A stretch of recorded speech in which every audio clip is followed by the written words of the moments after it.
আজ অনেক দিন পর ফুপুর বাড়িতে চট্টগ্রামে চলে আসলাম। আর ফুপুর হাতের রান্না কিন্তু আমার বেশ ভালো লাগে। দুমিয়ে আমি অনেক অনেক খাবার খেতে পারি। ফুপুর হাতের রান্না এতটাই সুস্বাদু। তো এই তো সাজুগুজু করে চলে আসছি। আর পুরো ভিডিওটা দেখতে হলে অবশ্যই সাথে থাকবেন। আশা করি ভিডিওটা দেখবেন। সো আসসালামু আলাইকুম, কেমন আছেন? অনেক দিন পর আবার একটি ব্লগ ভিডিও আপনাদের সামনে নিয়ে আমি মলি চলে আসলাম। কেমন আছেন? ভালো আছেন তো? তো চিটাগাং চলে আসছি। তো চিটাগাং আসার আগে আমি একটু বলে নেই যে চিটাগাং আমার হুট করেই চলে আসা, কারণ কোনো প্ল্যানিং ছাড়াই। শ্রাবন্তীর বাবা কাজে যাবে, তো শ্রাবন্তীর বাবার সাথেই চলে আসা। কারণ এরকম করে প্ল্যানিং করে অনেক দিন ধরে কোথাও কোনো জায়গায় যাওয়া হচ্ছে না, তাই হুট করেই চলে আসা। তো চলে আসছি, দেখতেই পাচ্ছেন। অ্যান্ড আমি রেডি হয়ে গিয়েছি একটা সুন্দর ড্রেস পরে। আর এত দিন পর একটু সাজুগুজু করেছি, মনটা খুবই ভালো লাগতেছিল। কিন্তু ওয়েদারটা কি আর বলবো, এতটাই বৃষ্টি ছিল বাইরে, বৃষ্টির মধ্যেও চলে আসলাম ফুপুর বাড়িতে। তো এই তো দেখতে পাচ্ছেন, এটা হচ্ছে আমার ফুপুর বাসায়।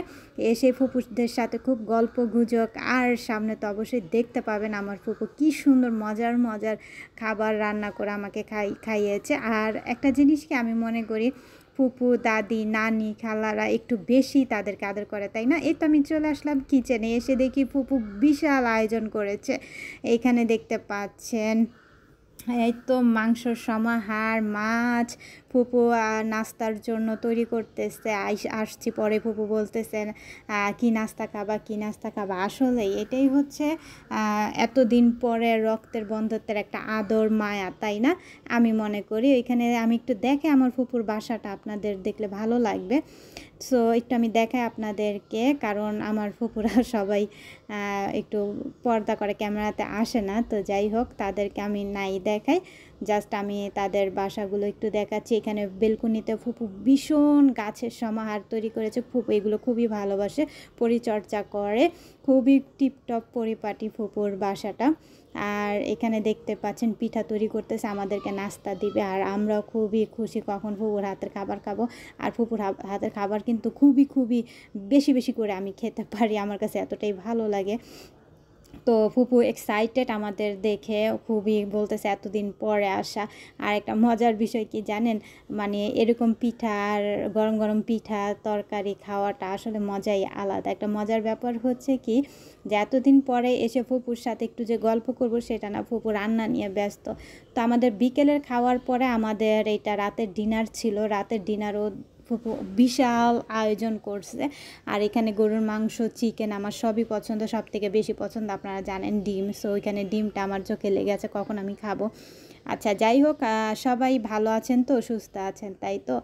আজকের ব্লগ ভিডিওটা কেমন লেগেছে অবশ্যই জানাবেন কিন্তু আমাকে কমেন্টস করে। আর চিটাগাং আছি বেশ কয়েকদিনই, একটু শাশুড়ির বাসায় যাব, ফুপুর বাসায় আসছি, একটু ঘোরাঘুরি করব। অবশ্যই সেই ভিডিওগুলো আমার পেজে দেখতে পাবেন আপনারা। আর ওয়েদারটা বৃষ্টি ছিল আমরা যখনই আসছি, এতটাই বৃষ্টি ছিল। কিন্তু বৃষ্টি থাকলে কি হবে, ঘোরা তো আর বাদ যাবে না, ঘুরতে তো হবেই, তাই না? কি বলেন?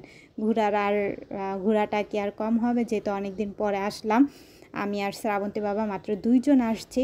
দেখেন ফুপু কত আয়োজন করছে, আপনাদেরও লোভ লাগবে, তাই না? সো আপনারা খাবারগুলো দেখতে থাকেন, আমরাও খাবারগুলো এখন খাবো। ডিনার শেষ করে আবার বাসায় চলে যেতে হবে।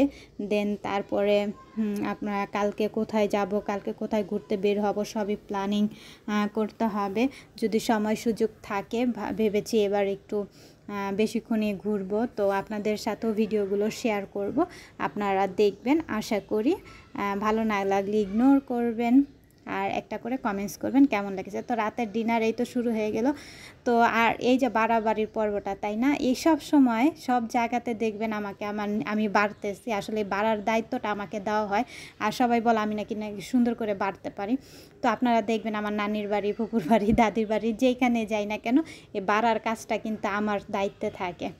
সো এই তো খুবই খাবার টেস্ট ছিল, খুবই মজা ছিল, জাস্ট অসাম। তো যাই হোক, ফুপু ভালো থাকবেন, সুস্থ থাকবেন। ইনশাল্লাহ আবারও চট্টগ্রাম যখন যাব আপনাদের সবার সাথে দেখা হবে।